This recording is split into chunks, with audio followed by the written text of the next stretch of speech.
Thank you, Mr. Chairman. You know, every single member of Congress I've spoken with says that they support NIH and they support more medical research. But medical research takes money, and Congress has done absolutely nothing to actually get more money into the agency.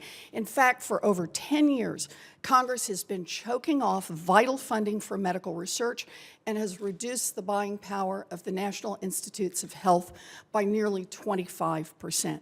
Now, all of you work in different parts of the American system of medical innovation. Can you tell me in just a few words how gutting NIH funding over the last decade has affected your sector? Mr. Borsi, could I start with you? Yeah, so our historical investment into NIH has been absolutely the basis of our life sciences ecosystem and all the innovation that we have here in this country, and is absolutely essential for the future.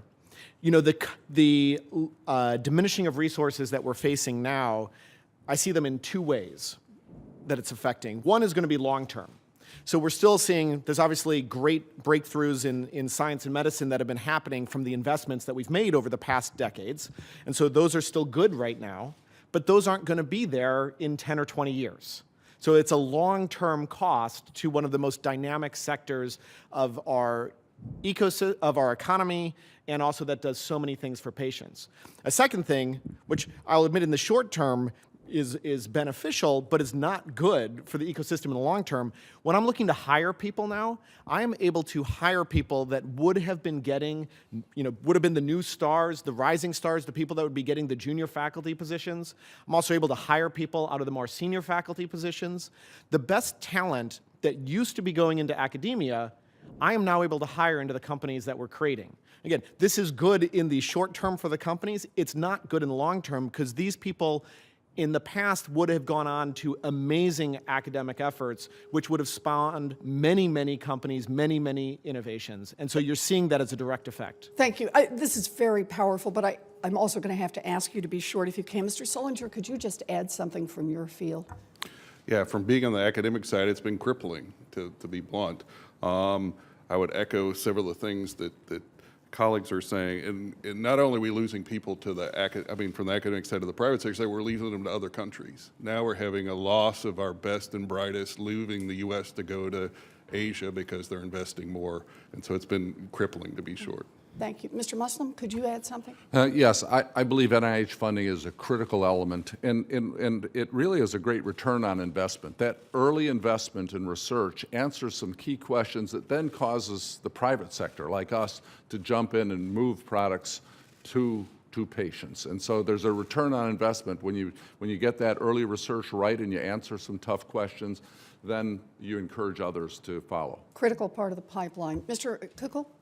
In antibiotic development, which is a particular focus for us, we have a 30-year drought of new drugs, and we have some basic upstream science questions that really need to be answered, that if we're going to jumpstart the pipeline, and they're questions that companies aren't in a position anymore to address. Yeah, I want to thank all of you. You know, the House Republican budget and the Senate Republican budget were both released last week, and both say that they support medical research funding.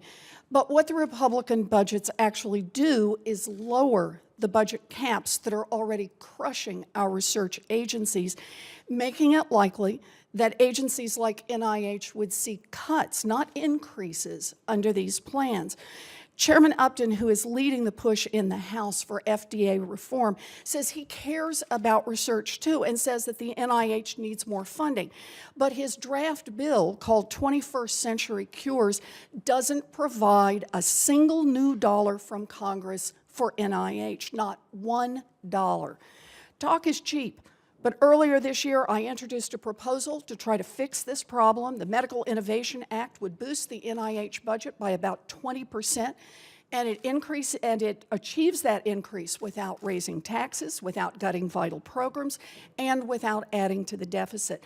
More than 30 non-political doctor, patient, and scientific organizations like the American College of Surgeons, the National Women's Health Network, and the Dana-Farber Cancer Institute have supported it. There's no reason that every Republican, Democrat, and independent in Congress shouldn't be able to support it. If people don't like this idea, then they should bring other solutions to the table. But let's be clear, it doesn't matter what Republicans say about supporting innovation if their budgets actually cut support for NIH. It doesn't matter that House Republicans put the word cure in the name of a bill if the bill doesn't put one new dollar from Congress into NIH to help fund those cures. Something needs to change. Families are losing loved ones to incurable and untreatable diseases while we do nothing. It is time for Congress to stop talking about increasing medical research funding and actually do something about it. People are counting on us. Thank you, Mr. Chairman.